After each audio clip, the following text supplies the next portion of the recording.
Commander Vextar stood on the bridge of his massive ship, looking down at the blue and green planet below.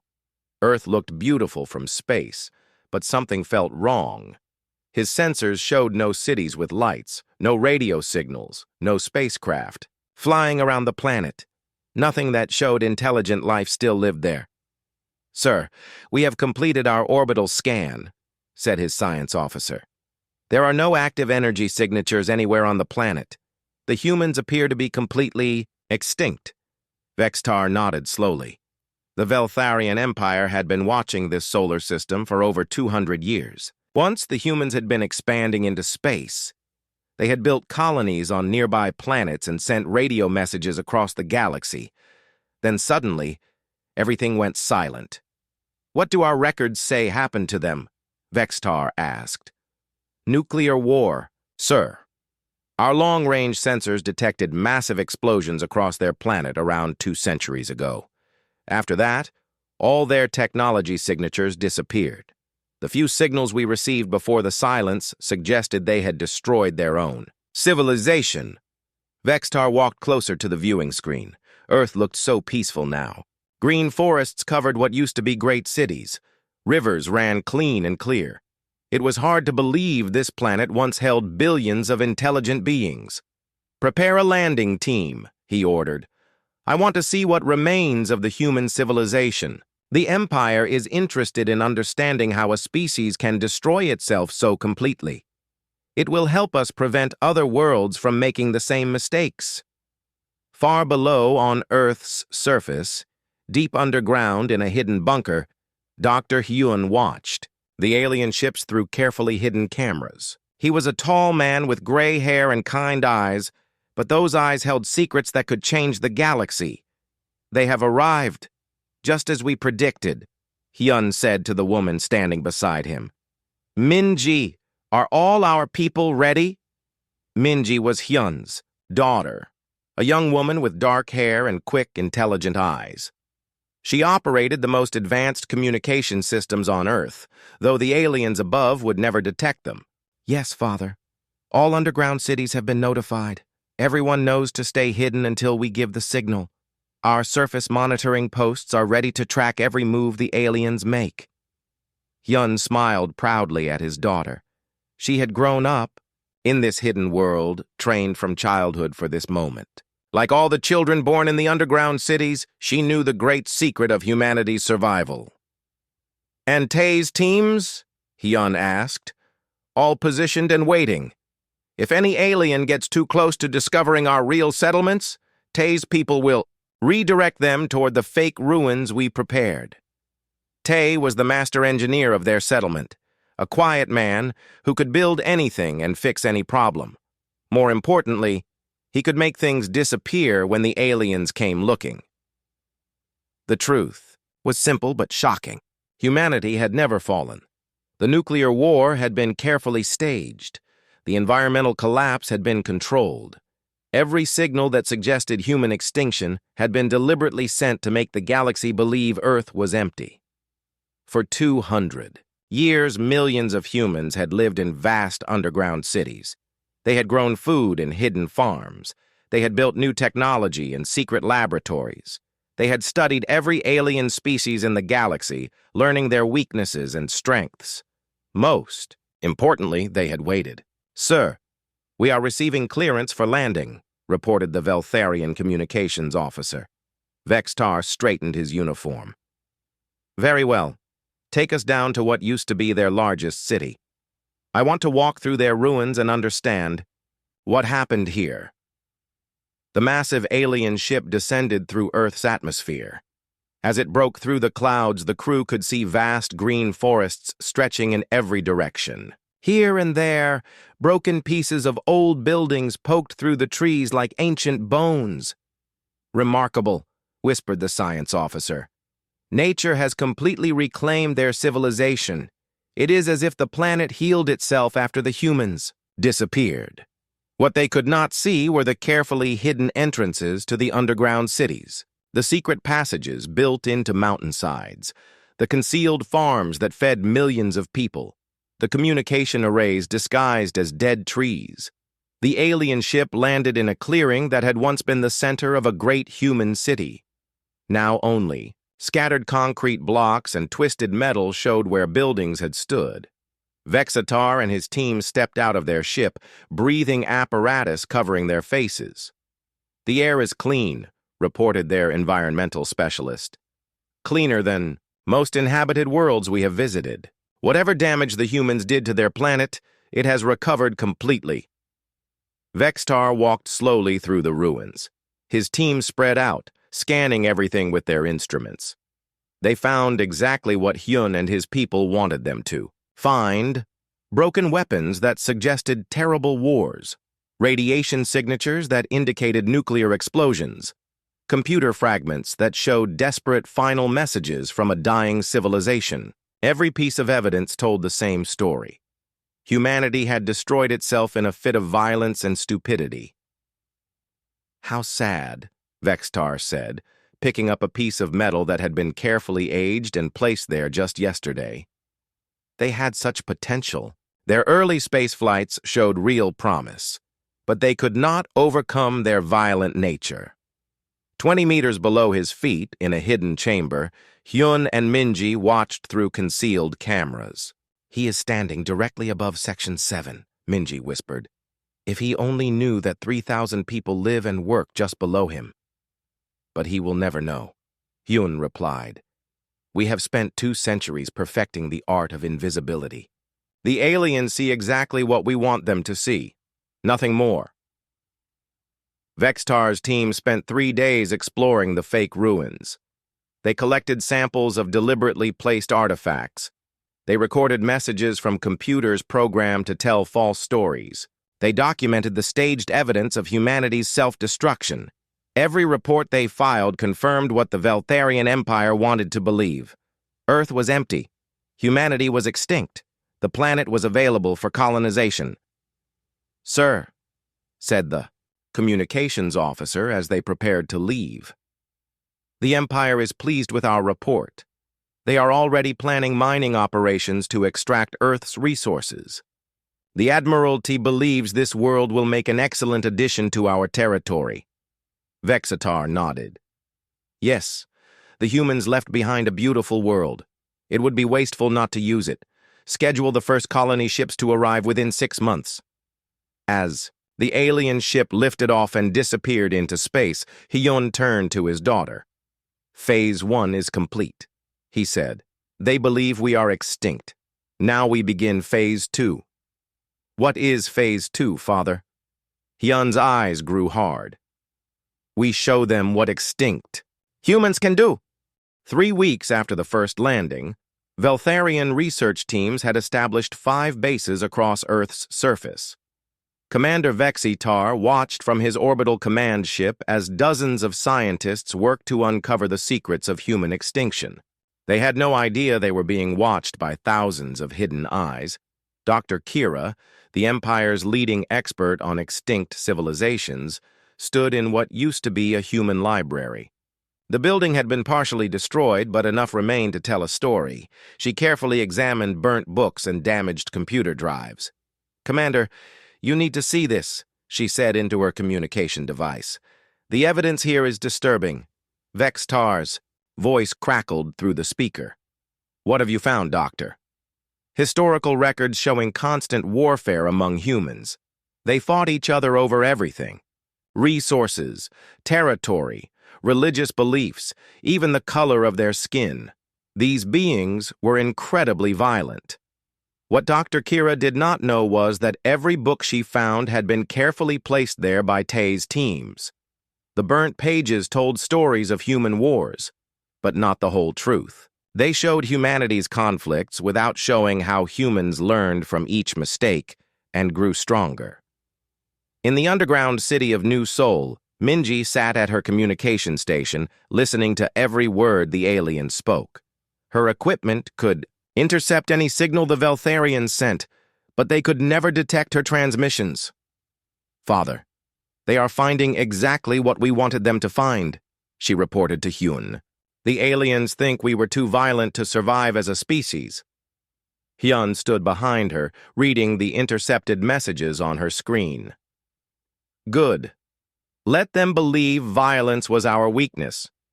They will learn the truth about human violence when the time comes. Across the room, Tay worked on a holographic display showing all alien positions on Earth. Red dots marked each research base and patrol route. Green lines showed safe paths for human movement.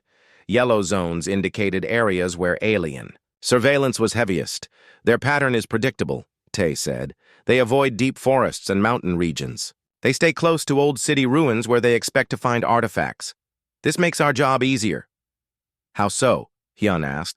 We can move freely through 90% of the planet's surface without being detected. If we need to relocate any surface, teams, we have clear routes. Dr. Kira's team made another discovery that day. In a partially collapsed government building, they found what appeared to be emergency communications from humanity's final days. The messages spoke of global nuclear war, environmental collapse, and social breakdown. Listen to this, Dr. Kira told her assistant, playing back an audio recording. The voice spoke in English, which their translation computers converted to Veltharian. This is Emergency Broadcast Station 7. Nuclear weapons have been launched across all continents. Radiation levels are rising rapidly. The government has collapsed. Military units are fighting each other instead of protecting civilians. This may be humanity's final message to the galaxy. We destroyed ourselves through our own hatred and fear. The recording was completely authentic. It had been made by human actors 2 centuries ago, specifically for this moment. The fear in the voice was real because the actors knew what they were helping to create. Fascinating, Dr. Kira murmured. They actually broadcast their own extinction to space. They wanted the galaxy to know they had failed as a species. Her assistant, a young Veltharian named Jorik, looked uncomfortable. Doctor, does this not seem strange to you? Most dying civilizations try to hide their failures. Why would humans advertise their destruction? Dr. Kira paused. It was a good question, but she had an answer. Pride, Jorik. Humans were known for their pride. Even in death, they wanted to control their own story. What she did not consider was that humans might be controlling more than just their story. Meanwhile, Minji had discovered something that made her blood run cold. She had been monitoring long-range communications between the research teams and the Veltharian home fleet. The messages were encrypted, but human technology had advanced far beyond what the aliens expected. Father, you need to hear this immediately, she said, her voice tight with worry. Hyun hurried to her station. What is it? The Empire is not just studying our extinction. They are planning colonization. 300 ships are already being prepared. They want to strip mine Earth's resources and establish a major industrial base here. Hyun's face went pale. This was worse than they had expected. The plan had been to remain hidden until humanity was ready to reveal itself on their own terms. But if the Empire colonized Earth with hundreds of thousands of aliens, staying hidden would become impossible. When do they plan to arrive? He asked. 6 months. The first wave will be mining ships and construction crews. They plan to start with the old human cities, digging up the ruins to clear land for their own buildings. Tay looked up from his tactical display. That poses a serious problem. Several of our hidden entrances are located beneath those ruins. If they start major excavation work, they will discover us, Hyun finished. And once they know humans survived, they will hunt down every settlement on Earth. The 3 humans stood in silence for a moment, thinking through their options. Around them, the underground city continued its normal activities. Children played in parks built deep beneath the surface. Scientists worked in laboratories that would amaze the aliens above. Engineers maintained fusion reactors that provided clean, unlimited power. All of it would be discovered and destroyed if the Empire's colonization proceeded as planned. We need to accelerate our timeline, Hyun said finally. How long would it take to activate the defensive systems? Tay considered the question carefully. The major installations are ready now. The orbital defense platforms need another 2 months. The deep ocean systems require 3 months minimum. And our people? How quickly can we mobilize if necessary? Every settlement has been running monthly drills for 50 years. We can have full military readiness within 72 hours of your command. Minji was still monitoring alien communications. Father, there is something else. Dr. Kira's team found the archive entrance in Sector 12. Hyun's heart nearly stopped. The archive was their most important secret. It contained the complete history of human civilization, plus 2 centuries of scientific advancement and military planning. If the aliens discovered it? What is their status? He asked. They are camped directly above the hidden entrance, but they have not found it yet. The camouflage is holding. For now, Tae added grimly. But if they decide to do deep excavation in that area, they will find the access tunnel. Hyun made a decision that would change everything. Send coded messages to all settlement leaders. Tell them to prepare for possible early activation. And Minji, I want you to begin monitoring all Empire communications, not just the research teams. If they are planning full colonization, I need to know every detail. What about the archive? Tae asked. We protect it at all costs. That facility contains everything we have learned and built over 2 centuries. If the Empire discovers what is really down there, they will realize that humanity never fell. They will know we have been preparing for war. As night fell over Earth's surface, the Veltharian researchers settled into their temporary camps. They felt proud of their work, uncovering the sad story of a species that destroyed itself through violence and stupidity.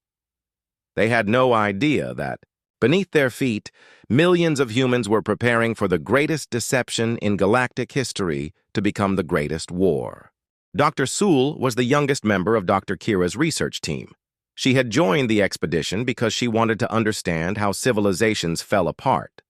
As a Veltharian archaeologist, she believed that studying dead species could help living ones avoid the same mistakes. But something bothered her about the human ruins. The evidence was almost too perfect. Every site told the same story of violence and destruction. Every artifact supported the same conclusion. It felt like reading a book where every chapter said exactly the same thing. Dr. Kira, Sewell said as they examined another destroyed building, have you noticed that we have not found any evidence of humans trying to survive the nuclear war? Dr. Kira looked up from a damaged computer terminal. What do you mean? Most species try to build shelters when they face extinction. They create underground bunkers or move to safer areas. But we have found no bomb shelters, no survival supplies, no evidence that humans even tried to save themselves. Perhaps they were too panicked to think clearly, Dr. Kira suggested. Fear makes beings do stupid things. Sewell nodded, but she was not satisfied with that answer.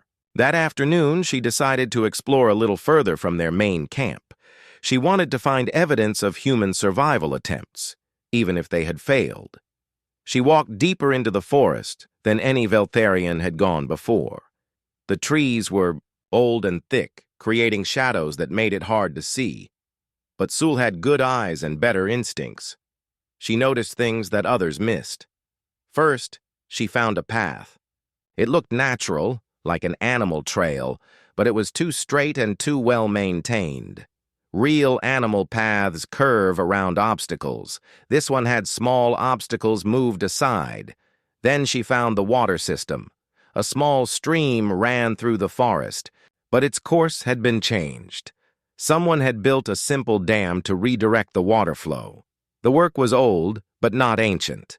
Maybe 50 years, not 200. Finally, she found the shelter.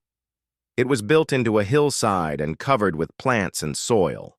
From a distance, it looked like a natural part of the landscape. But Sewell's trained eyes could see the signs of construction. Metal supports disguised as tree branches, air vents hidden among rocks, an entrance covered by a false boulder that moved on hidden hinges. Sewell's hearts began beating faster, both of them.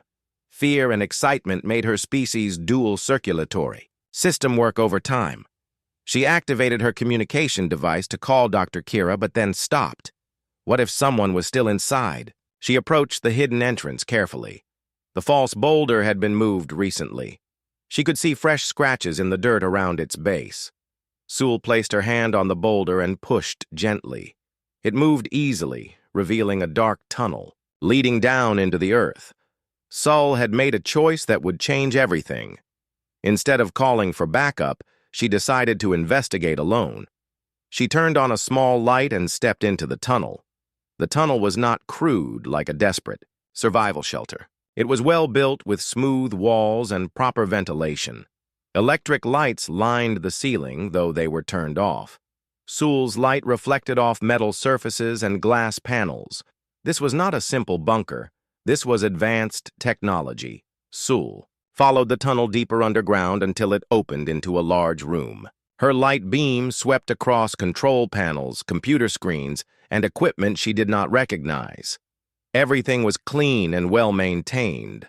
Some of the screens were still glowing softly. This facility was active. Sul turned to run back up the tunnel, but found her way blocked. 3 humans stood between her and the exit. They wore simple clothes and carried no visible weapons, but Sul could see intelligence and determination in their eyes. "Hello?" said the human in front, a middle-aged man with kind eyes. "You must be Dr. Sul. We have been watching you for several days." Sul's universal translator converted his words, but she almost could not believe what she was hearing. You are alive? But humans are extinct. We have proof of your extinction." The human smiled sadly. "My name is Hyun. Humans are very much alive, Dr. Sul. We have simply been hiding from visitors like you." "That is impossible. Our sensors detected no life signs, no technology, no civilization." "Your sensors detected exactly what we wanted them to detect," said a younger human, a woman with dark hair. "I am Minji. I have been listening to your communications since you arrived. Your people believe they are very clever, but we have been studying your technology for 200 years. The third human stepped forward. He was quiet and serious-looking. "I am Tae. Dr. Sul, you have discovered something your people were never meant to find. Now we have a problem." Sul's mind raced. If humans were alive and hiding, that changed everything. The Empire's plans for colonization would become an invasion of occupied territory. The mining operations would be attacks on a living civilization. "How many of you survived?" she asked. "Survived?" Hyun laughed, but there was no humor in it. "Dr. Sul, we did not survive anything. We planned everything. The nuclear war, the environmental collapse, the radio silence, all of it was carefully designed to make the galaxy believe we were gone." "But why? Why would you fake your own extinction?" Minji answered. "Because we learned something important about the galaxy. Species that appear weak get conquered. Species that appear strong get attacked. But species that appear extinct get ignored. We needed time to prepare." "Prepare for what?" Tai's expression grew harder. "For the day when species like yours would come to steal our world." Sul felt cold fear growing in her chest. You knew we would come?" "We have been monitoring Veltharian Empire communications for decades," Minji said. "We know about your expansion plans. We know about your mining operations. We know you classify other species as either useful or disposable." Hyun stepped closer to Sul. "The question now is what to do with you. You have seen too much to simply let you return to your team." "You are going to kill me?" Sul asked, though she tried to keep her voice steady. "Kill you?" Hyun looked surprised. "Dr. Sul, we are not monsters, but we cannot allow you to report what you have found. Not yet. Our people are not ready to reveal themselves." Tae activated a communication device. Within minutes, more humans arrived. They moved silently through the forest like ghosts. Sul realized that dozens of humans had probably been watching the Veltharian camps since the day they landed. "Dr. Sul," Hyun said gently, "you are going to be our guest for a while. We will treat you well, but you cannot contact your team until we decide what to do about your discovery. As the humans led her deeper into their underground facility, Sul saw things that amazed and terrified her. Advanced computers that could process information faster than anything in the Empire, energy systems that produced no waste or pollution, manufacturing equipment that could build complex devices from raw materials. But most frightening was the evidence of organization. Maps showing human settlements across the entire planet. Communication networks connecting thousands of hidden communities. Training facilities where humans practiced with weapons and vehicles Sul did not recognize. This was not a struggling group of survivors. This was a civilization that had been preparing for war. "How long have you been planning this?" Sul asked as they walked through corridors filled with busy humans. 200 years, Hyun replied. "Every day since we faked our extinction, we have been getting ready for the moment when the galaxy would try to take our world." Sul realized the truth with growing horror. The Veltharian Empire had not discovered an empty planet ripe for colonization. They had walked into a trap that had been 2 centuries in the making, and now the trap was about to close. Commander Vextar was getting worried. Dr. Sul had been missing for 3 days. Her communication device showed no signal, and search teams could not find any trace of her disappearance. It was as if she had simply vanished from the forest. "Sir," reported his security chief, "we have completed another aerial search of the area where Dr. Sul was last seen. No signs of her location or what happened to her." "Could she have fallen into a hidden cave or been attacked by native animals?" Vextar asked. "Unlikely, sir. This planet has no large predators, and our ground sensors would detect any cave systems deep enough to hide a body." Dr. Kira entered the command center looking frustrated. "Commander, I believe Dr. Sul may have made a discovery that got her into trouble. She had been asking strange questions about human survival attempts. She thought something was wrong with our findings." Vexitar turned to face her. "Wrong how?" "She said the evidence of human extinction was too perfect, too clean. She wanted to find proof that humans had tried to survive their nuclear war." Before Vextar could respond, every communication system in their base activated at once. Screens turned on, speakers crackled to life, and emergency alerts began flashing. Someone was broadcasting directly into their systems. A young human woman appeared on every screen. She had dark hair and intelligent eyes, and she looked directly at the camera as if she could see every person watching. "Greetings, Commander Vexitar, and members of the Veltharian Research Expedition. My name is Minji. I represent the surviving human population of Earth." The command center fell silent. Everyone stared at the screens in shock. "Surviving population?" Vextar whispered. "That is impossible," Minji continued as if she had heard him. "I know you believe humans are extinct. That was the impression we wanted to give you. For 200 years, we have allowed the galaxy to believe we destroyed ourselves. Today, that deception ends." The image changed to show detailed star charts of Veltharian space. Military bases, patrol routes, fleet positions, and defensive installations were all marked with perfect accuracy. "We know where your ships are stationed, we know your patrol schedules, we know the location of every Veltharian military base within 50 light-years of Earth. We have been watching and learning about your people since before your empire was formed." Dr. Kira grabbed Vextar's arm. "Commander, how could they have this information? These charts show classified military positions that only the High Command should know." The display changed again, now showing detailed biological and psychological profiles of different Veltharian military leaders. Personal information, family details, psychological weaknesses, and tactical preferences were listed for dozens of high-ranking officers. Admiral Corks prefers direct frontal attacks and becomes reckless when his forces take heavy casualties. General Veth has a fear of enclosed spaces that affects her judgment in tunnel fighting. Commander Zarn's loyalty to the Empire weakens when his home colony is threatened. Vexitar felt sick. The information was completely accurate. How could humans know such personal details about Veltharian leaders? Furthermore, Minji continued, we have prepared detailed invasion plans for every major Veltharian world.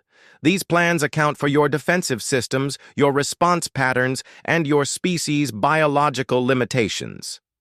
The screen now showed tactical maps of Veltharian home worlds. Defense stations were marked in red. Weak points in planetary shields were highlighted in yellow. Suggested attack routes were drawn in green lines that avoided the strongest defenses while targeting the most critical infrastructure. Your capital world's main power grid can be disabled by attacking 3 specific relay stations. Your primary shipyard orbiting Veltar Prime becomes defenseless if its supply lines are cut at these 4 points. Your military academy on Veltar secondary has emergency evacuation procedures that create a predictable bottleneck at the North Spaceport. Commander Vextar sat down heavily in his chair. The invasion plans were thorough, professional, and terrifyingly effective.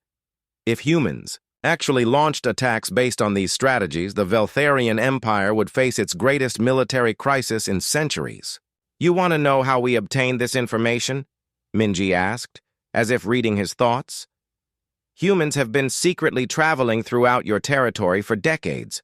We look enough like some of your subject species that we can move freely through your space stations and colonies. We have been your servants, your laborers, your traders. We have been invisible because you never thought to look for us. The image changed to show photographs of humans working on Veltharian bases. They wore simple clothes and carried identification papers that marked them as members of conquered species. But now that Vextar looked closely, he could see the subtle differences that marked them as human. But this is not a threat, Minji said, her voice becoming gentler. This is an education. We want you to understand what you are dealing with before you make decisions that cannot be undone. An older human man appeared on screen beside Minji. He had gray hair and kind eyes, but those eyes held depths of knowledge and experience that made Vextar uncomfortable. I am Dr. Hyun, the man said. I have been leading Earth's hidden civilization for 30 years. Commander Vextar, your empire has made a fundamental error in understanding human nature. What error? Vextar found himself asking aloud, as if he could hear the question. Hyun continued. You have confused human violence with human weakness. You see our history of wars and conflicts and assume we are too primitive to be dangerous. But human violence is not a weakness. It is a tool we have learned to use with precision. The display showed historical human battles, but not the crude warfare the Veltharians had found in the fake ruins. Instead, it showed advanced military, tactics, sophisticated strategies, and innovations in combat that had been developed over centuries. Every war we fought taught us something new. Every defeat made us stronger. Every victory showed us better ways to achieve our goals. We did not destroy ourselves through violence. We perfected ourselves through it. Minji took over the presentation again. Your people believe that peaceful species are superior to violent ones. But you have never faced a species that has turned violence into a science. We have studied every form of warfare, every type of conflict, every method of defeating an enemy. We know more about combat than any species in the galaxy because we have been fighting longer and learning faster. The screens now showed human weapons and vehicles that looked nothing like the primitive artifacts found in the ruins. Sleek fighters that could outmaneuver any Veltharian ship. Ground forces equipped with technology that made Imperial military equipment look ancient. Defensive systems that could protect entire continents from orbital bombardment. We have been preparing for this moment for 200 years, Hyun said. We knew that eventually someone would come to take our world. We knew that our fake extinction would only fool the galaxy for so long. So we used that time to become something the galaxy has never seen before. What are you? Vexatar whispered. Minji smiled, but it was not a cruel smile. It was the smile of a teacher who had just helped a student understand an important lesson. We are what happens when the most adaptable species in the galaxy has 2 centuries to prepare for war while the rest of the universe believes we are dead. We are what humans become when survival depends on being better at everything than everyone else. The transmission continued for another hour. The humans showed more intelligence data, more weapon systems, more evidence of their hidden civilization. But they also showed something else that surprised Vextar. They showed mercy. Dr. Sul is safe and unharmed, Minji said near the end of the broadcast. She will be returned to you tomorrow with full knowledge of what she has seen. We want her to tell you the truth about our capabilities. Why? Vextar asked aloud again. Hyun answered. Because we prefer not to fight if fighting can be avoided. War is a tool, Commander Vextar. Like any tool, it should only be used when necessary. We hope that showing you our strength will convince your empire to seek peace instead of conquest. The screens went dark. The command center remained silent for long minutes. Finally, Dr. Kira spoke. Commander, what do we do now? Vextar looked around at his officers. They all looked as shocked and frightened as he felt. We contact the High Command, he said quietly. And we pray to whatever gods watch over the Empire that they are wiser than we have been. Admiral Cork stood on the bridge of his flagship, the Eternal Glory, watching thousands of Veltharian warships move into position around Earth. The largest military fleet in Empire history had gathered to crush what they now knew was a dangerous human civilization. Admiral, reported his communications officer. All fleet commanders confirm ready status. We have 1,500 heavy cruisers, 3,000 destroyers, and 800 support vessels. Ground invasion forces are prepared. For immediate deployment, Corks nodded grimly. When Commander Vextar's report had reached the High Command, it had caused panic throughout the Empire. A species they thought was extinct had been secretly gathering intelligence and preparing for war. The humans had to be destroyed before they could threaten other Imperial territories. Send a message to the planet's surface, Corks ordered. Tell the humans they have 1 hour to surrender unconditionally. If they refuse, we will reduce their world to ash. Far below on Earth's surface, Hyun stood in the main command center of New Seoul, surrounded by screens showing the massive alien fleet. His military advisors reported readiness status from hidden bases around the planet. All defensive systems are online, reported General Park, a woman who had spent 40 years preparing for this moment. Orbital platforms are charged and ready. Ground installations have target locks on all enemy vessels. Tae looked up from his engineering station. All weapon systems show green status. The planetary defense grid is fully operational. Minji monitored alien communications from her post. Father, Admiral Corks is demanding our surrender. He is giving us 1 hour to respond. Hyun looked around the command center at the faces of his people. Some were afraid, but all were determined. These humans had been born and raised, knowing this day would come. They were ready. Send our response, Hyun said calmly. The message that reached Admiral Corks was simple and direct. The human species does not surrender. If you wish to take our world, you will have to fight for every meter of it. Corks sneered as he read the response. Brave words from a primitive species. Begin the attack. Target their major population centers first. The first wave of Veltharian ships moved toward Earth, their weapons charging for a devastating orbital bombardment. The aliens expected to destroy human civilization within hours. They were wrong, as the lead ships crossed into Earth's outer defensive perimeter. The planet itself seemed to come alive. Mountains across every continent suddenly revealed hidden weapon systems. What had looked like natural rock formations opened to expose massive railguns and missile launchers. The first alien ship to die was Admiral Corks's own flagship escort, the Swift Victory.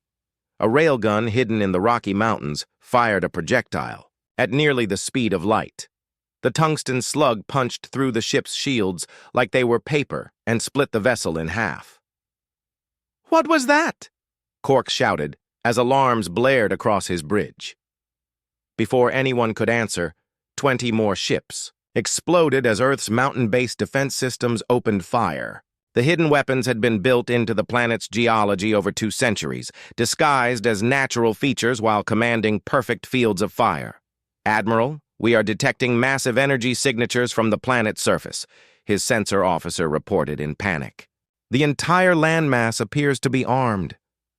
Corks watched in horror as more of his ships were destroyed by weapons that seemed to emerge from the Earth itself.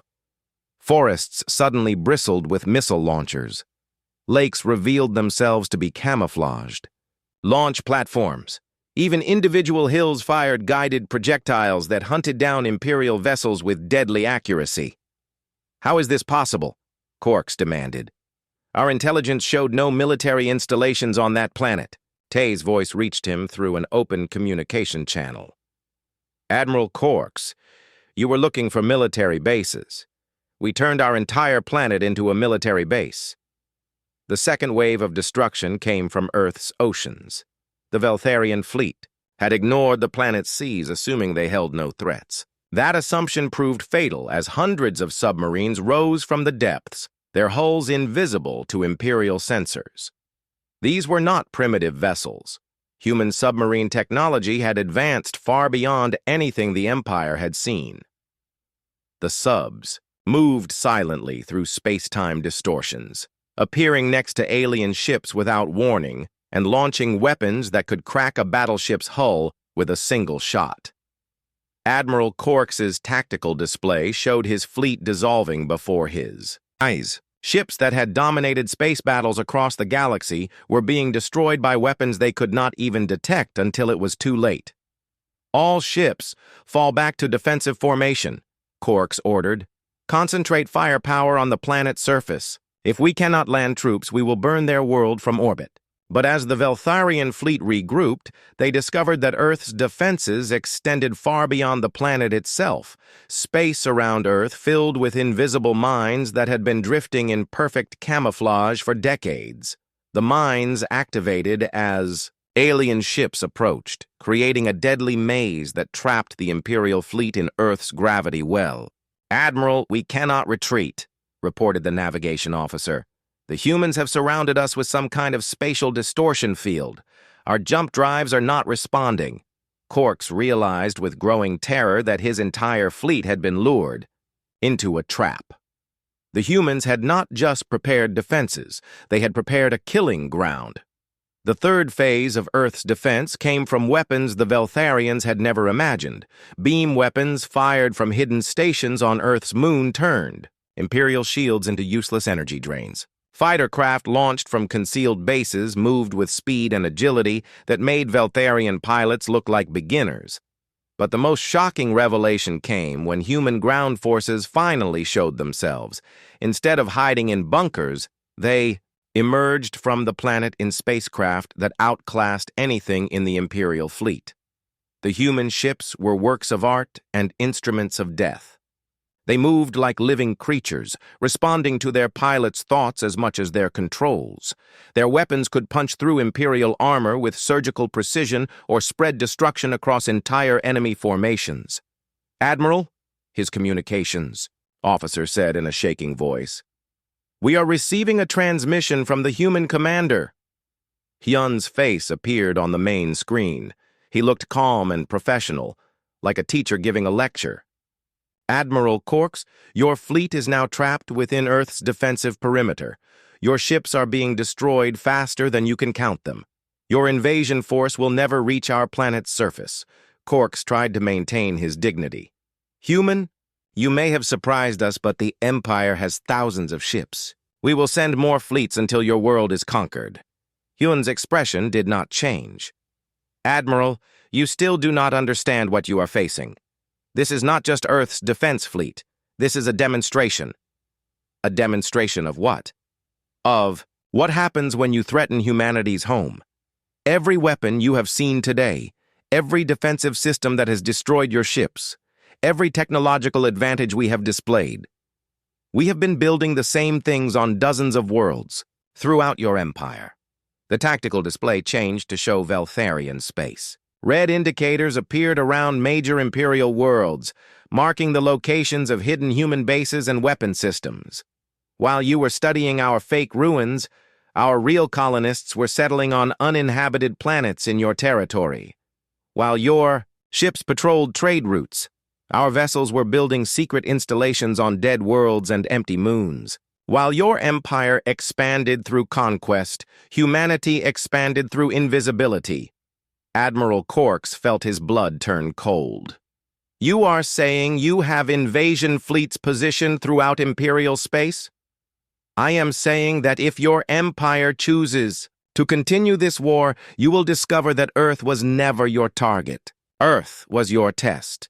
Every world you hold dear, every planet you call home, every installation you think is secure. They are all within range of human weapons. The display showed more detailed information. Human bases hidden in asteroid fields, near Veltharian colonies. Weapons platforms disguised as space debris orbiting imperial worlds. Entire human fleets waiting in empty star systems, ready to strike at the Empire's heart. The choice is yours, Admiral Corks. You can order your remaining ships to continue this attack and face total destruction. Or you can accept that humanity is no longer hiding and negotiate with us as equals. Corks looked around his bridge at the faces of his officers. They all showed the same expression, the recognition that they had made a terrible mistake. For the first time in Veltharian military history, an Imperial admiral gave the order to surrender. 6 months after the Battle of Earth, the galaxy had changed forever. News of humanity's return had spread to every civilized world, carrying with it the shocking truth that the supposedly extinct human species had been secretly preparing for war while the rest of the galaxy believed they were gone. Dr. Sewell sat in a comfortable chair in the Great Archive, deep beneath Earth's surface. The massive underground complex stretched for kilometers in every direction, containing the complete history of human civilization, plus 2 centuries of scientific advancement. Hyun had given her unlimited access to study humanity's real story.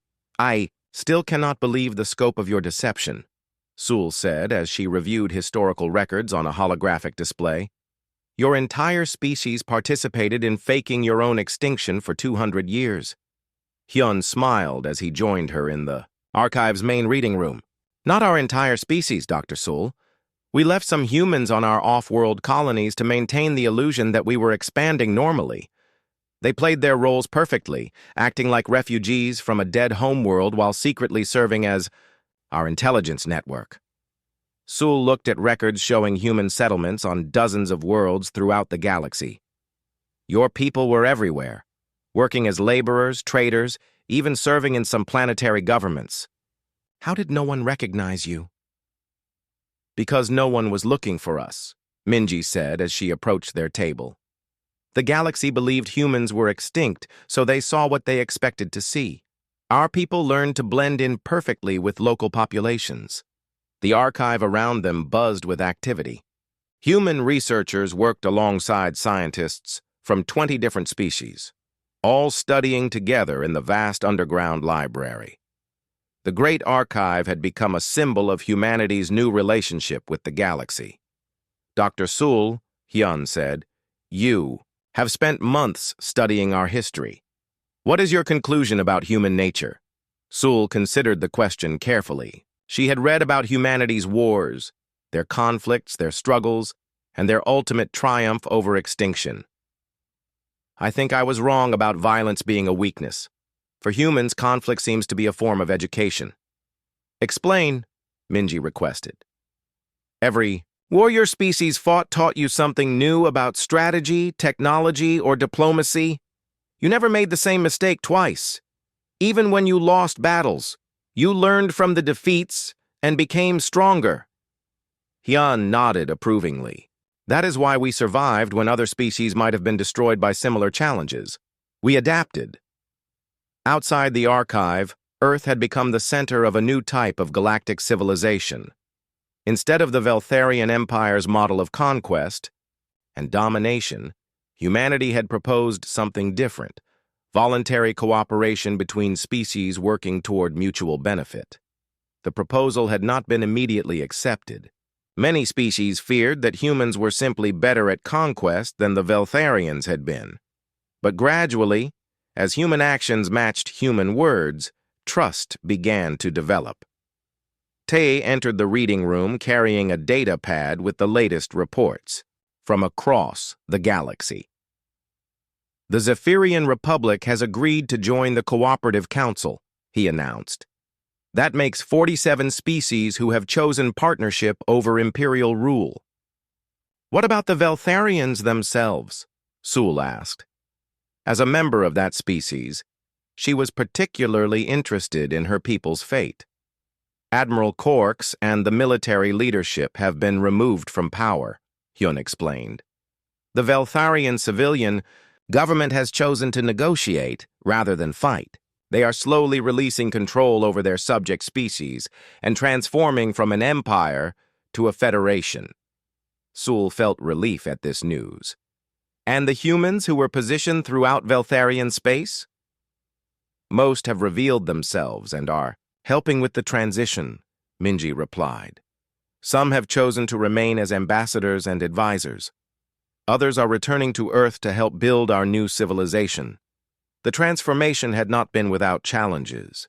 Some imperial loyalists had attempted to continue the war, launching attacks on human settlements and allied worlds. But these attacks only demonstrated how thoroughly humanity had prepared for every possibility. Human response fleets appeared instantly wherever imperial forces struck. Defensive systems that had been hidden for decades suddenly activated to protect threatened worlds. Most importantly, the species that had lived under imperial rule rose up to support their human liberators. The most interesting development, Tay continued, is how quickly other species have adopted human technologies and strategies. The Altarian Federation has built 3 new colonies using human environmental adaptation techniques. The Proximan Alliance has reorganized their military based on human tactical innovations. Are you concerned about other species becoming too powerful? Sewell asked. Hyun laughed. Dr. Sewell, humans have never wanted to rule the galaxy. We just wanted to make sure no one could destroy us. If other species become stronger and more advanced by learning from us, that makes the galaxy safer for everyone. This attitude had surprised many galactic leaders. Most species that achieved military superiority used it to dominate others. But humans seemed genuinely interested in teaching their former enemies how to become equals. The explanation, Sewell had learned, lay in humanity's unique approach to survival. Instead of seeing other species as threats to be conquered, humans saw them as potential allies to be cultivated. A galaxy full of strong, independent species working together was more stable than an empire held together by force. There is something I must ask, Sewell said hesitantly. During the battle at Earth, your weapons were far superior to anything the Empire possessed. Your defensive systems were centuries ahead of our technology. How did you advance so quickly while remaining hidden? Minji answered. We had advantages the Empire did not expect. First, we were starting from scratch, so we were not limited by existing infrastructure or outdated thinking. Second, we had a clear goal, survival, that focused our research in ways that peaceful development might not have. Third, we had time. 2 centuries of dedicated advancement without the distractions of governing multiple species or fighting constant wars. But most importantly, Hyun added, we had motivation. We knew that when we finally revealed ourselves, we would face the combined might of established galactic powers. We had to be better at everything, not just weapons and warfare, but science, engineering, medicine, and diplomacy. The results were evident throughout the Great Archive. Human medical technology could cure diseases that had plagued other species for millennia. Human agricultural techniques could make barren worlds fertile. Human manufacturing could produce goods more efficiently and with less environmental impact than traditional methods. You have shared all of this knowledge freely with other species, Sewell observed. Why? Because hoarding knowledge makes you weaker, not stronger, Tay explained. If we had kept our advances secret, we would always be fighting to protect them. By sharing them, we create a galaxy where everyone benefits from human innovation." As they talked, a group of young beings entered the archive. They were students from a dozen different species, all learning together in classes taught by human and alien instructors. The sight had become common throughout Earth's surface cities. "The children adapt fastest," Minji noted, watching the mixed group of students work together on a project. "They do not carry the fears and prejudices of their parents. To them, cooperation between species is normal." "Is that the future you envision?" Sul asked. "A galaxy where species differences do not matter?" "Not exactly," Hyun replied thoughtfully. "Differences between species are valuable. Different perspectives, different strengths, different approaches to problems. We do not want uniformity. We want unity despite diversity." The conversation was interrupted by an announcement over the archive's communication system. "Dr. Hyun, please report to the main conference room. The Galactic Cooperative Council is ready for your address." Hyun stood and straightened his formal clothes. Today, he would be speaking to representatives from over 60 species about humanity's proposal for a new form of galactic government. "Nervous?" Minji asked her father. "No," Hyun replied with a smile. "We have been preparing for this speech for 200 years. Today, humanity finally gets to tell the galaxy who we really are." As Hyun walked toward the conference room, Sul reflected on everything she had learned. The humans had achieved something unprecedented in galactic history. They had won a war by being so prepared for it that fighting became unnecessary. More importantly, they had transformed apparent extinction into ultimate victory, not through revenge or conquest, but through patience, preparation, and the wisdom to know that true strength comes from lifting others up rather than tearing them down.